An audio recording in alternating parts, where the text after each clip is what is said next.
ಬಿದಿರೊಂದು ಬ್ರಹ್ಮದೇವನಿಗೆ ಎದುರಾಯ್ತಂತೆ. ಅದು ಹೀಗೆ ಕೇಳ್ತಂತೆ ಬ್ರಹ್ಮದೇವನನ್ನು, ಬೇಕಿತ್ತ ಸೃಷ್ಟಿಯೊಳಗೆ ನನ್ನ ಜನನ?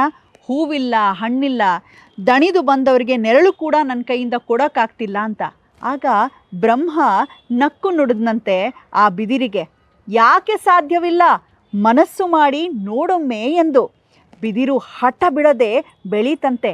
ಕೃಷ್ಣನ ಕೈಯಲ್ಲಿನ ಕೊಳಲಾಯ್ತಂತೆ, ಮಕ್ಕಳು ತೂಗೋ ತೊಟ್ಟಲಾಯ್ತಂತೆ, ಸುಮಂಗಲಿಯರಿಗೆ ಬಾಗಿನ ಕೊಡೋ ಮರವಾಯ್ತಂತೆ, ಬಡವನ ಗುಡಿಸಿಲಿಗೆ ನೆರಳಾಯ್ತಂತೆ, ಬಟ್ಟೆ ಒಣಗಿಸೋಂಥ ಕೋಲಾಯ್ತಂತೆ, ಬಿದಿರಿನ ಬುಟ್ಟಿ ಆಯ್ತಂತೆ, ಕಡೆಗೆ ಶವ ಎತ್ತೋಕೆ ಕೂಡ ಆಧಾರವಾಯ್ತಂತೆ. ಆಗ ಬಿದಿರು ಮನುಷ್ಯನಿಗೆ ಮೆಲ್ಲಗೆ ಹೇಳ್ತಂತೆ, ಹೇ ಮನುಜ, ನನ್ನಿಂದೇನಾಗದು ಅಂತ ಕೈ ಚೆಲ್ಲಿ ಕೂಡದಿರು, ಮನಸ್ಸು ಮಾಡಿ ನೋಡೊಮ್ಮೆ ಅಂತ.